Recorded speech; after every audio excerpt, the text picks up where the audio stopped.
Hello students, প্রতিদিনের মতো আজ আবারও একটি নতুন প্র্যাকটিস সেট নিয়ে চলে এসেছি। আজকের এই প্র্যাকটিস সেটে বাছাই করা কিছু গুরুত্বপূর্ণ জিকে প্রশ্ন রয়েছে, যেগুলি আপকামিং সমস্ত কম্পিটিটিভ এক্সামের জন্য হেল্পফুল হবে। শুরু করছি আজকের প্র্যাকটিস সেটের প্রথম প্রশ্ন। বক্সারের যুদ্ধ কত সালে হয়েছিল? বক্সারের যুদ্ধ কত সালে হয়েছিল? অপশন বলছে 1757, নাকি 1764, নাকি 1760, নাকি 1761। কি হবে? 1764। 1764 কিন্তু তোর বক্সারের যুদ্ধ হয়েছিল। আচ্ছা, যদি জানতে চাই যে কত তারিখে হয়েছিল, 22শে অক্টোবর, তাহলে 1764 সালের 22শে অক্টোবর কিন্তু বক্সারের যুদ্ধ হয়েছিল। আচ্ছা, যদি জানতে চাই যে কাদের মধ্যে হয়েছিল, না এক পক্ষে ছিল কে কে?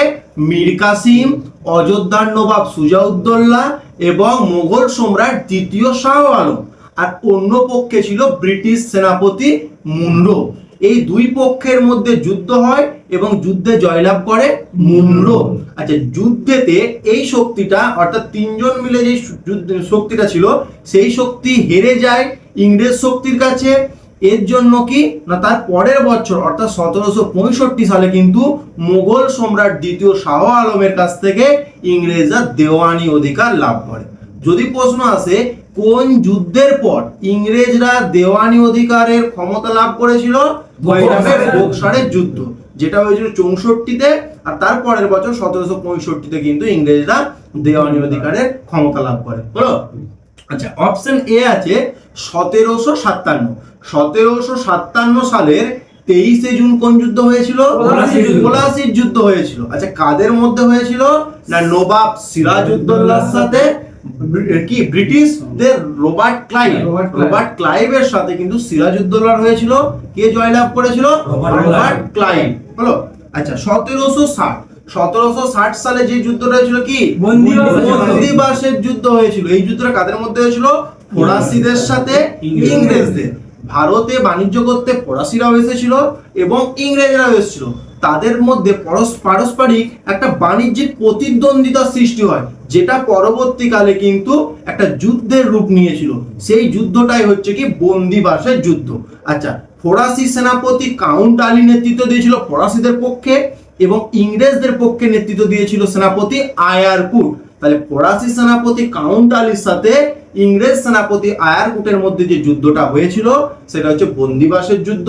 1760 সালে হয়েছিল এবং এই যুদ্ধে কিন্তু জয়লাভ করেছিল ইংরেজরা, অর্থাৎ আয়ারকুটের দল কিন্তু জয়লাভ করেছিল। হলো। আচ্ছা, 1761 সালের 14ই জানুয়ারি, 1761 সালের 14ই জানুয়ারি কোন যুদ্ধ হয়েছিল? পানিপথের তৃতীয় যুদ্ধ। কাদের মধ্যে হয়েছিল? না আহমেদ শাহ আবদালির সাথে মারাঠাদের। আহমেদ শাহ আবদালির সাথে মারাঠাদের হয়েছিল। এই যুদ্ধে কিন্তু আহমেদ শাহ আবদালি জয়লাভ করেছিল। হলো। আচ্ছা, নেক্সট প্রশ্ন। ভাকরা নাঙ্গাল বাঁধ কোন নদীতে অবস্থিত? ভাকরা নাঙ্গাল বাঁধ খুব একটা গুরুত্বপূর্ণ নদী বাঁধ, সেটি কোন নদীতে অবস্থিত? অপশন বলছে চন্দ্রভাগা নদী, নাকি ইরাবতী নদী, নাকি বিপাশা নদী, নাকি শতদ্রু নদী। কি হবে? শতদ্রু নদী, বা যেটাকে সুতলেজ বলা হয়, এই নদীতে কিন্তু ভাকরা নাঙ্গাল বাঁধটি রয়েছে। সিন্ধু নদীর বাম তীরে 5টি উপনদী রয়েছে। এই 5টি নদীতেই কিন্তু একটি একটি করে বিখ্যাত ড্যাম বা জলাধার তৈরি হয়েছে। এখানে বললো শতদ্রুর ওপর ভাকরা নাঙ্গাল। যদি আরো অন্যান্য উপনদী থেকে জানতে চাই, তাহলে সেগুলো আমরা সব রিক্যাপ করে নিই। সিন্ধুর 5টি বাম তীরের উপনদীর মধ্যে সবার উপর রয়েছে কি? বিতস্তা বা ঝিলাম নদী। এই বিতস্তা বা ঝিলাম নদীতে উরি ড্যাম রয়েছে। কি? উরি ড্যাম রয়েছে বিতস্তা বা ঝিলাম নদীতে, এবং সেটা কোথায় অবস্থিত? জম্মু এন্ড কাশ্মীরে। তার নিচে রয়েছে চন্দ্রভাগা বা চেনাব নদী। ওই চেনাব নদী বা চন্দ্রভাগা নদীতে রয়েছে বাগলিহার বাঁধ। কি? বাগলিহার বাঁধ কোথায় অবস্থিত? জম্মু এন্ড কাশ্মীরে। এছাড়া চন্দ্রভাগা নদীতে একটি প্রজেক্ট রয়েছে, কি? সালাল প্রজেক্ট, কিন্তু এই চন্দ্রভাগা বা চেনাব নদীতে রয়েছে। তার নিচে রয়েছে ইরাবতী বা রাভি নদী। এই নদীতে একটি বিখ্যাত ড্যাম রয়েছে, কি? রঞ্জিত সাগর ড্যাম। যদি পরীক্ষায় প্রশ্ন দেয় যে রঞ্জিত সাগর ড্যাম সিন্ধুর কোন উপনদীর তীরে অবস্থিত? কি হবে? ইরাবতী বা রাভি নদীর তীরে অবস্থিত। আচ্ছা, বিপাশা, বিপাশা তোর তার নিচে আছে বিপাশা। এই বিপাশা নদীতে যে ড্যামটা রয়েছে কি? পং ড্যাম রয়েছে। এই পং ড্যামকে আমরা আরো কি অন্য একটা নামে জানি? মহারানা প্রতাপ সাগর বাঁধ বা ড্যাম। তাহলে মহারানা প্রতাপ সাগর ড্যাম বলুক বা পং ড্যাম বলুক, এটা কোথায় রয়েছে? না বিপাশা নদীতে এবং হিমাচল প্রদেশে রয়েছে। আর শতদ্রু নদীতে রয়েছে ভাকরানাঙ্গাল, এবং এটা কোথায় রয়েছে? হিমাচল প্রদেশ এবং পাঞ্জাবের সীমান্তবর্তী অঞ্চলে রয়েছে। পরীক্ষায় যদি হিমাচল প্রদেশ অপশন থাকে আমরা সেটাই ক্লিক করব। যদি হিমাচল প্রদেশ অপশন না দিয়ে পাঞ্জাব দেয় তখন আমরা পাঞ্জাবকে চুজ করব। ঠিক আছে? আচ্ছা, সিন্ধুর যে 5টা বাম তীরের উপনদী পড়লাম, তার মধ্যে সবচেয়ে লম্বাই কোন উপনদীটা বা দীর্ঘতম উপনদী? শতদ্রু, সব থেকে লম্বা। আর যদি বলে বৃহত্তম অর্থাৎ এরিয়া ওয়াইজ সবচেয়ে বৃহত্তম, আয়তনে বৃহত্তম, হয়ে যাবে চন্দ্রভাগা বা চেনাব। আর সবচেয়ে ছোট্ট এইমাত্র বললাম বিয়াস বা বিপাশা, যার উপর পং ড্যাম বা মহারানা প্রতাপ সাগর বাঁধ রয়েছে। হলো? আচ্ছা, নেক্সট প্রশ্ন, নিচের কোনটি একটি কম্পনশীল গতির উদাহরণ? নিচের কোনটি একটি কম্পনশীল গতির উদাহরণ? অপশন বলছে দোলনার গতি, নাকি চাকার গতি, নাকি বেহালার তারের গতি, নাকি পরিক্রমণ গতি। কি হবে? বেহালার তারের গতি একটি কম্পনশীল গতির উদাহরণ। আচ্ছা, গতি কাকে বলবো? না সময়ের সাপেক্ষে অবস্থানের যে পরিবর্তন তাকেই বলা হবে গতি। সেরকম গতি বা মোশনকে কিন্তু অনেক ভাগে ভাগ করা যায়। অপশনে যেগুলো রয়েছে সেগুলোকে নিয়ে বলছি একটু। আচ্ছা, বেহালার তারের গতি হচ্ছে কম্পনশীল গতি। কম্পনশীল গতি কি? না যে গতিতে মূল অবজেক্ট যেটা রয়েছে সেটা কনস্ট্যান্ট বা স্থির থাকবে, কিন্তু তার কোনো একটি এলিমেন্টস বা উপাদান কিন্তু ভাইব্রেট করবে, সেটাকে বলা হবে কম্পনশীল গতি। যেমন বেহালা তারের গতি বল বা গিটারের তারের গতি বল, তারপর হচ্ছে তানপুরা তারের গতি। দেখ, তানপুরা বল, বেহালা বল, গিটার বল, সেটা কিন্তু স্থির থাকে, জাস্ট তারটা শুধু ভাইব্রেট করে। তাহলে এটা একটা কম্পনশীল গতির উদাহরণ হয়ে যাবে বেহালার তারের গতি। পরীক্ষায় যদি বেহালার তারের গতি না দিয়ে যদি বলা হয় গিটারের তারের গতি, সেটাও হবে। যদি বলে তানপুরার তারের গতি, সেটাও হবে। হলো?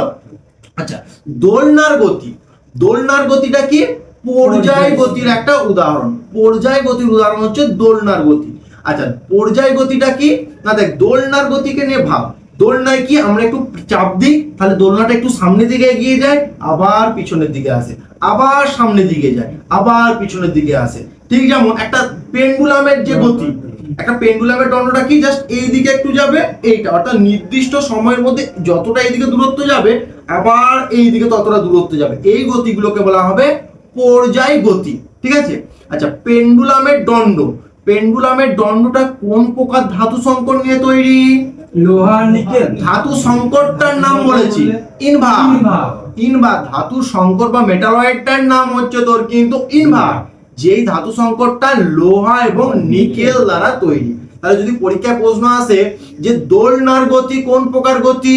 পর্যায় গতি। পেন্ডুলামের গতি কোন প্রকার গতি? পর্যায় গতি। হলো? আচ্ছা, চাকার গতি। চাকার গতি কি? না ঘূর্ণন গতির একটা এক্সাম্পল বা রোটেশনাল মোশনের একটা এক্সাম্পল। বিষয়টা কেমন? না ঘূর্ণন গতি প্রধান একটি অক্ষকে কেন্দ্র করে তার চারপাশে ঘুরবে, কিন্তু অবস্থানের কোনো পরিবর্তন ঘটবে না, অর্থাৎ এখান থেকে এখানে কিন্তু যাবে না। চাকার ধর বা ফ্যান, সিলিং ফ্যান গুলো ভাব, দেখবি মিডিল পয়েন্টটা দেখবি কনস্ট্যান্ট থাকে, শুধু ব্লেড গুলো চারিদিকে ঘোরে, তাই তো? কিন্তু যে অবস্থানে আছে সে অবস্থানেই রয়ে যায়। এই গতিটাকে বলা হবে কিন্তু ঘূর্ণন গতি। গাড়ির চাকাটা ধর, গাড়িটা কিন্তু যাচ্ছে না, জাস্ট চাকাটা যদি ঘোরে দেখবি একটা মাঝখানে একটা অক্ষকে কেন্দ্র করে চাকাটা শুধু ঘোরে, এটা হচ্ছে ঘূর্ণন গতি বা রোটেশনাল মোশন। পৃথিবীর আবর্তন গতি অক্ষকে কেন্দ্র করে শুধু চারিদিকে ঘোরে। আমি শুধু পরিক্রমণটা এখন বাদ দিচ্ছি, শুধু দেখবি কক্ষটাকে কেন্দ্র করে চারিদিকে ঘুরবে, সেটাও হচ্ছে কিন্তু একটা ঘূর্ণন গতির উদাহরণ। আচ্ছা, যদি বলা অপশন ডি আছে পরিক্রমণ গতি বা সার্কুলার মোশন। কি? না একটা জিনিসকে বা কোনো একটি বস্তুকে মাঝখানে রাখবে, তার চারপাশে যখন ঘুরবে সেটা হয়ে যাবে সার্কুলার মোশন বা পরিক্রমণ গতি। যেমন সূর্যকে মাঝে রেখে পৃথিবী তার চারিদিকে ঘুরছে, সেটা কি একটা সার্কুলার মোশন বা পরিক্রমণ গতি। একটা ইন্টারেস্টিং ফ্যাক্ট বলছি, আমরা যে নাগরদোলনায় চাপি, নাগরদোলনা থেকে কিন্তু দু ধরনের প্রশ্ন আসে এবং নাগরদোলনা থেকে দু ধরনের গতির এক্সাম্পল পাওয়া যায়। কি না, ধর নাগরদোলনাটা যখন ঘুরে তখন দেখবে একটা মাঝের অক্ষকে কেন্দ্র করে চারপাশে নাগরদোলনাটা ঘুরছে, তাহলে নাগরদোলনার গতিটা কিন্তু ঘূর্ণন গতি বা রোটেশনাল মোশনের এক্সাম্পল। আর আমরা যখন নাগরদোলনার কোনো একটি প্রান্তে বসে থাকি তখন দেখবে আমরা নাগরদোলনাকে অ্যাক্সিসটাকে বা নাগরদোলনাকে মাঝে রেখে আমরা কিন্তু চারপাশে ঘুরি। তার মানে কি, সেটা হচ্ছে একটা পরিক্রমণ গতি। তাহলে যদি পরীক্ষায় প্রশ্ন আসে, খুব ইন্টারেস্টিং প্রশ্ন, যে নাগরদোলনায় বসে থাকা কোনো ব্যক্তির গতি কি কেমন হবে বা কিরূপ হবে, তখন কিন্তু ব্যক্তির গতি বলছে, তখন অবশ্যই হয়ে যায় পরিক্রমণ বা সার্কুলার মোশন। কিন্তু যদি পরীক্ষায় প্রশ্ন আছে যে নাগরদোলনার গতিটা কেমন হবে, সেটা হচ্ছে ঘূর্ণন বা রোটেশনাল মোশনের এক্সাম্পল। ক্লিয়ার? আর এখানে কম্পাঙ্ক বলেছিল, কম্পাঙ্কের একক হার্জ। হ্যাঁ, কম্পাঙ্কের একক হচ্ছে হার্জ। আচ্ছা, নিম্নলিখিত কোন দিনটি ভারতে সিভিল সার্ভিস ডে হিসাবে পালন করা হয়? নিম্নলিখিত কোন দিনটি ভারতে সিভিল সার্ভিস ডে হিসাবে আমরা সেলিব্রেট করি? অপশন বলছে 21শে এপ্রিল, নাকি 22শে এপ্রিল, নাকি 24শে এপ্রিল, নাকি 25শে এপ্রিল। কি হবে? 21শে এপ্রিলটা আমরা ভারতে সিভিল সার্ভিস দিবস হিসাবে আমরা উদযাপন করি। আচ্ছা, ভারতে এই সিভিল সার্ভিস ব্যবস্থা জনক কাকে বলা হয়ে থাকে? কর্নওয়ালিসকে বলা হয়ে থাকে father of Indian civil service. ঠিক আছে?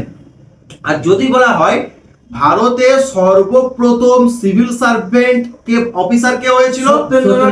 হ্যাঁ, যদি বলা হয় ভারতে প্রথম সিভিল সার্ভেন্ট অফিসার কে হয়েছিল, তখন হয়ে যাবে সত্যেন্দ্রনাথ ঠাকুর। আর যদি বলা হয় ভারতে সিভিল সার্ভিস ব্যবস্থার জনক কাকে বলা হয়ে থাকে, তখন হয়ে যাবে কর্নওয়ালিস। হলো? তাহলে 21শে এপ্রিল হচ্ছে তোর সিভিল সার্ভিস ডে। 22 এপ্রিল কি? আর্থ ডে বা পৃথিবী দিবস বা ধরিত্রী দিবস, কিন্তু 22শে এপ্রিল। আচ্ছা, এবছরে অর্থাৎ এটা কি জুন মাস চলছে, তাহলে এবছরের ধরিত্রী দিবস বা পৃথিবী দিবসের থিম কি ছিল? Our power our planet. Our power our planet কিন্তু এবছরের ধরিত্রী দিবস বা পৃথিবী দিবস বা আর্থ দিবসের কিন্তু থিম ছিল, অর্থাৎ আমাদের পৃথিবী বা আমাদের গ্রহ, আমাদের শক্তি। আচ্ছা, 24শে এপ্রিল। 24শে এপ্রিল কোন দিবস পালন করি আমরা? পঞ্চায়েত দিবস হচ্ছে তোর 24শে এপ্রিল।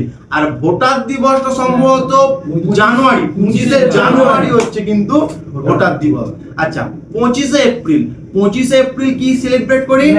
বিশ্ব ম্যালেরিয়া দিবস কিন্তু 25শে এপ্রিল। তাহলে 21শে এপ্রিল হচ্ছে সিভিল সার্ভিস দিবস। আচ্ছা, 22 এপ্রিল হচ্ছে তোর পৃথিবী দিবস বা ধরিত্রী দিবস। আচ্ছা, 24শে এপ্রিল হচ্ছে তোর পঞ্চায়েত দিবস। আর 25শে এপ্রিল হচ্ছে কিন্তু বিশ্ব ম্যালেরিয়া দিবস। হলো? আচ্ছা, নেক্সট প্রশ্ন, পশ্চিমবঙ্গের ক্ষেত্রে নিচের কোন বিকল্পটি ভুল? মানে পশ্চিমবঙ্গ সম্পর্কে 4টি স্টেটমেন্ট দেওয়া রয়েছে, তার মধ্যে কোন স্টেটমেন্টটি ইনকারেক্ট সেটা আমাদেরকে ফাইন্ড আউট করতে বলছে। তাহলে প্রতিটা অপশন আমি ধীরে ধীরে বলছি, এখান থেকেই তোরা বলবি যে এটা ঠিক না ভুল। প্রথম অপশন বলছে পশ্চিমবঙ্গের উত্তর পশ্চিমে রয়েছে রাজমহল পাহাড়। পশ্চিমবঙ্গের উত্তর পশ্চিমে রয়েছে রাজমহল পাহাড়, সেন্টেন্সটা ঠিক না ভুল? ঠিক আছে। আচ্ছা, পশ্চিমবঙ্গের সত্যি উত্তর পশ্চিমে রয়েছে রাজমহল পাহাড়, যেই রাজমহল পাহাড়কে অতিক্রম করে কিন্তু গঙ্গা নদী পশ্চিমবঙ্গে প্রবেশ করছে এবং রাজমহল পাহাড়েতেই একটা বিদ্রোহ হয়েছিল, কি সাঁওতাল বিদ্রোহ হয়েছিল।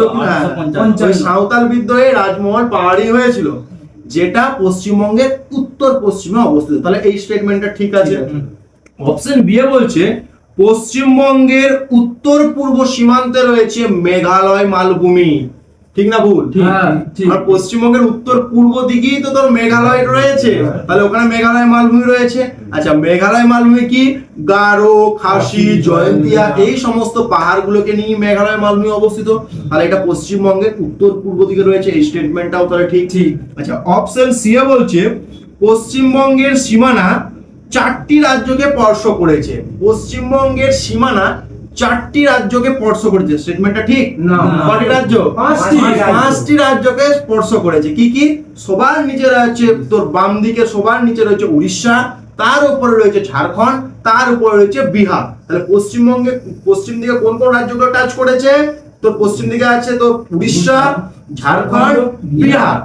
আর সবার উপরে বা টপে আছে কি? সিকিম।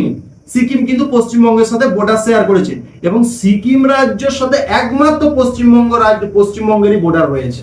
সিকিম রাজ্যের সাথে আর কোনো রাজ্যের বর্ডার নেই এক্সেপ্ট পশ্চিমবঙ্গ। আর একটা কোন রাজ্য রয়েছে পশ্চিমবঙ্গের সাথে বর্ডার? আসাম রয়েছে। তাহলে উড়িষ্যা, ঝাড়খণ্ড, বিহার, সিকিম এবং আসাম, এই 5টি রাজ্যের বর্ডার কিন্তু পশ্চিমবঙ্গের সাথে রয়েছে। আচ্ছা, এখান থেকে একটু ফ্যাকচুয়াল প্রশ্ন জিজ্ঞেস করে নি। আচ্ছা, সব থেকে পশ্চিমবঙ্গের সাথে বর্ডার শেয়ার করেছে কোন রাজ্য বেশি?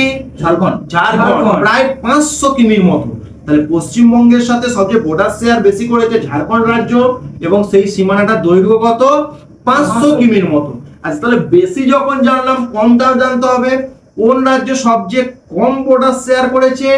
সিকিম, মাত্র 60 কিমি। 60 কিমি সবচেয়ে কম শেয়ার করেছে 60 কিমি সিকিম, আর সবচেয়ে বেশি করেছে 500 কিমি ঝাড়খণ্ড।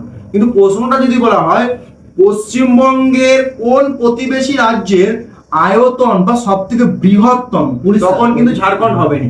ঝাড়খণ্ড না হয় তখন আনসার হবে উড়িষ্যা। তাহলে পরীক্ষায় যদি প্রশ্ন দেয় পশ্চিমবঙ্গের বৃহত্তম প্রতিবেশী রাজ্য, বৃহত্তম মানে এরিয়া ওয়াইজ, তখন আনসার হবে কি? উড়িষ্যা। আর যদি প্রশ্ন দেয় যে বর্ডার সবচেয়ে বেশি, তখন হয়ে যাবে ঝাড়খণ্ড।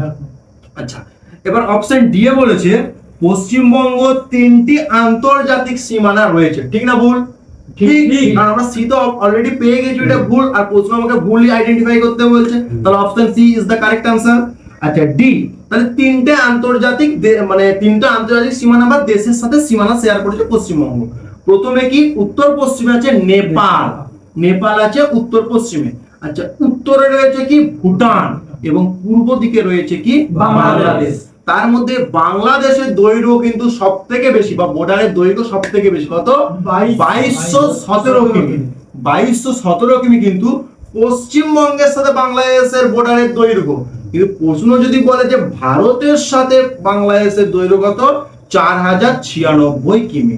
4096 কিমি হচ্ছে বাংলাদেশের সাথে ভারতের বর্ডার। আর যদি বলে পশ্চিমবঙ্গের সাথে বাংলাদেশের বর্ডার 2217 কিমি, তাহলে এর দৈর্ঘ্যটা পেলাম বেশি। আচ্ছা, যদি বলা হয় যে তাহলে কোন প্রতিবেশী দেশের দৈর্ঘ্য সব থেকে কম, আনসার হবে নেপাল। নেপালের সাথে কিন্তু তোর পশ্চিমবঙ্গের বর্ডার রয়েছে তোর ওই 90 কিমির মতো। 90 কিমি রয়েছে নেপালের সাথে ভারত পশ্চিমবঙ্গের বর্ডার, আর পশ্চিমবঙ্গের সাথে সিকিমের বর্ডার রয়েছে মাত্র 60 কিমি। হলো? আচ্ছা, নেক্সট প্রশ্ন, অ্যাসিটিক অ্যাসিড উৎপাদনের জন্য কোন ব্যাকটেরিয়া দায়ী? অ্যাসিটিক অ্যাসিড উৎপাদনের জন্য কোন ব্যাকটেরিয়া দায়ী? যেমন হচ্ছে ধর ল্যাক্টোব্যাসিলাস একটা ব্যাকটেরিয়ার জন্য কি তোর দুধ থেকে তৈরি হয় ল্যাকটিক অ্যাসিড তৈরি করে।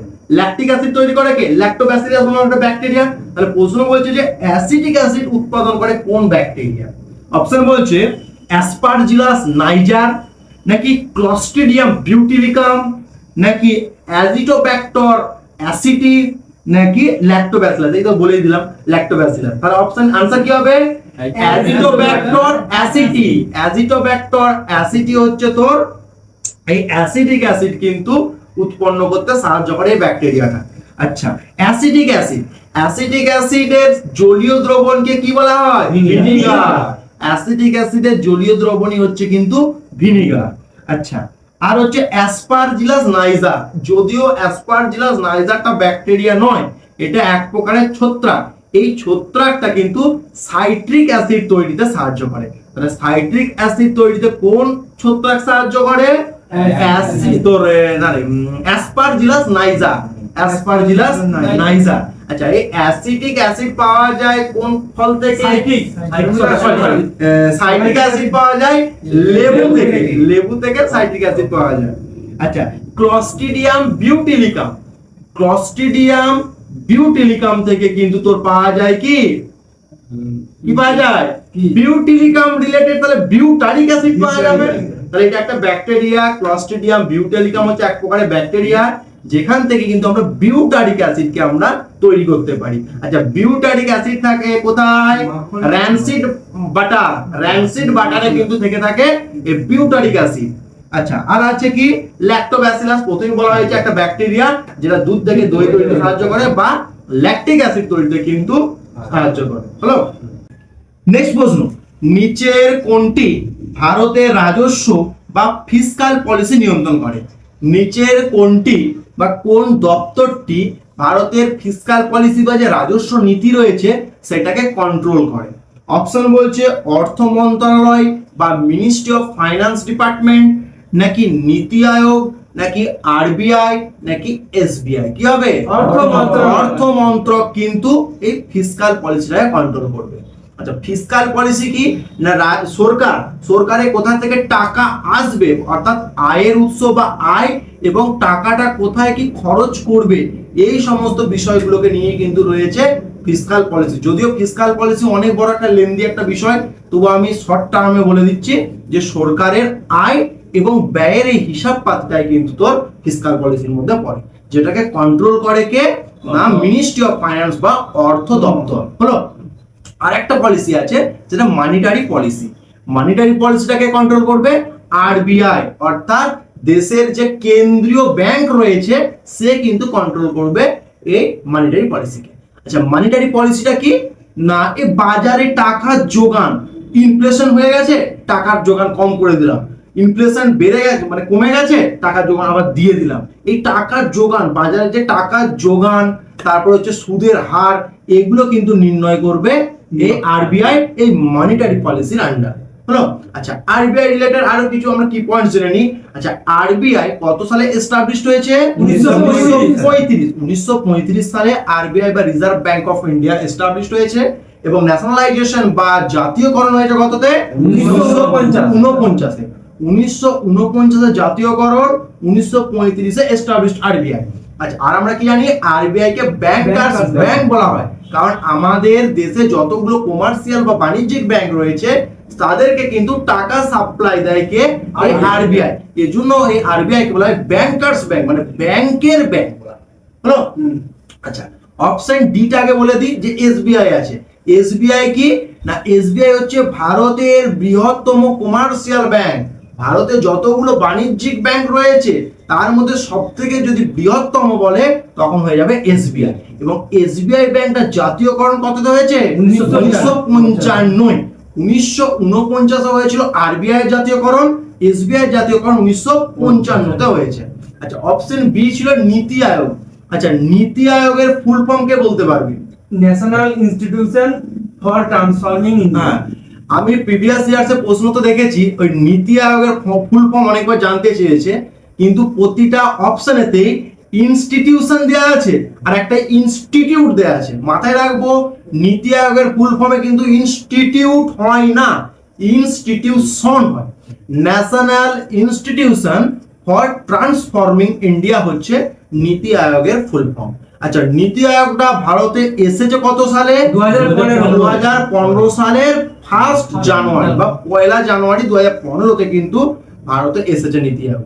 আচ্ছা, নীতি আয়োগের চেয়ারপারসন কে হবে? প্রধানমন্ত্রী বা এখন যিনি আছেন নরেন্দ্র মোদী, সে কিন্তু নীতি আয়োগের চেয়ারম্যান হবেন। আচ্ছা, নীতি আয়োগ ছাড়াও কিন্তু প্রধানমন্ত্রী এনডিসি অর্থাৎ ন্যাশনাল ডেভেলপমেন্ট কাউন্সিল, জাতীয় উন্নয়ন পরিষদ যে রয়েছে, তারও কিন্তু চেয়ারম্যান হন এই প্রধানমন্ত্রী। হলো, ঠিক আছে। আচ্ছা, নেক্সট প্রশ্ন, সালোক সংশ্লেষের সময় কোন গ্যাস শোষিত হয়?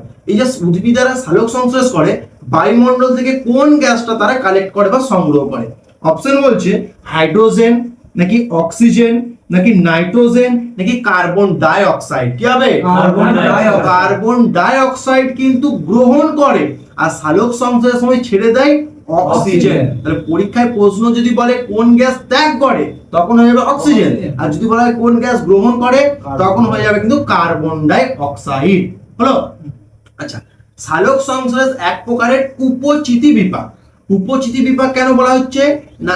এই প্রক্রিয়ার ফলে কিন্তু বা এই বিপাক ক্রিয়ার ফলে জীবদেহের শুষ্ক ওজন বৃদ্ধি পায়, জীবদেহের শুষ্ক ওজন বৃদ্ধি পায়, এবং কি না সরল যৌগগুলো জটিল যৌগতে পরিণত হয়। সরল যৌগগুলো জটিল যৌগতে কিভাবে পরিণত হচ্ছে? দেখ, সালোক সংশ্লেষ যখন তৈরি হয় বা হওয়ার জন্য কার্বন ডাই অক্সাইড লাগে এবং জল লাগে, এছাড়া সূর্যালোক হ্যান আরো বিষয়গুলো লাগে, আমি ওগুলো যাচ্ছি না। তাহলে কি কার্বন ডাই অক্সাইড আর জল লাগে, কিন্তু যখন সালোক সংশ্লেষটা হচ্ছে তখন গ্লুকোজ তৈরি হচ্ছে C6H12O6। তাহলে এখানেই দেখ দেখ ছোট ছোট সরল যৌগগুলো মিশে কি একটা বড় পাড়া যৌগ তৈরি হয়ে গেল, জটিল যৌগ। তাই এটাকে কিন্তু একটা উপচিতি বিপাক বলা হয়ে থাকে। আচ্ছা, সালোক সংশ্লেষ শক্তির যে রূপান্তর করে বা ট্রান্সফরমেশন অফ এনার্জি, কোন শক্তি থেকে কোন শক্তি যাবে? আলোক শক্তি থেকে রাসায়নিক শক্তিতে কিন্তু পরিবর্তিত হয়। আচ্ছা, কোন আলোতে সালোক সংশ্লেষের হার সর্বাধিক হবে? লাল আলোতে। লাল আলোতে। কোন আলোতে সালোক সংশ্লেষের হার সর্বনিম্ন হবে? সবুজ আলোতে। সবুজ আলোতে। কত ডিগ্রি সেন্টিগ্রেড তাপমাত্রায় সালোক সংশ্লেষের হার সব থেকে ভালো হবে? 25 থেকে 35 ডিগ্রি সেন্টিগ্রেড। 25 থেকে 35 ডিগ্রি সেন্টিগ্রেড তাপমাত্রাতে কিন্তু সালোক সংশ্লেষের হার সর্বাধিক হবে। হলো? আচ্ছা, আর সালোক সংশ্লেষে কিছু? সালোক সংশ্লেষে মেসোফিল করা হয়, হ্যাঁ, পাতার মেসোফিল কলাই হয় এবং সালোক সংশ্লেষ হতে তোর ক্লোরোফিল নামক একটা রঞ্জক লাগে। সেই ক্লোরোফিল রঞ্জকে কি থাকে? ম্যাগনেসিয়াম। WP প্রিভিয়াস ইয়ার্স এর এসেছে। ক্লোরোফিলে কোন মৌল থাকে? ম্যাগনেসিয়াম কিন্তু থাকে। আচ্ছা, আরো প্রিভিয়াস ইয়ার্সে এসেছে এই যে সালোক সংশ্লেষ প্রক্রিয়ায় অক্সিজেনটা উৎপন্ন হচ্ছে, অক্সিজেনটা উৎপন্ন হচ্ছে সেটা কোনটা বিশ্লিষ্ট হয়ে বা কোনটা ভেঙে গিয়ে অক্সিজেনটা তৈরি হচ্ছে? কি হবে? জল।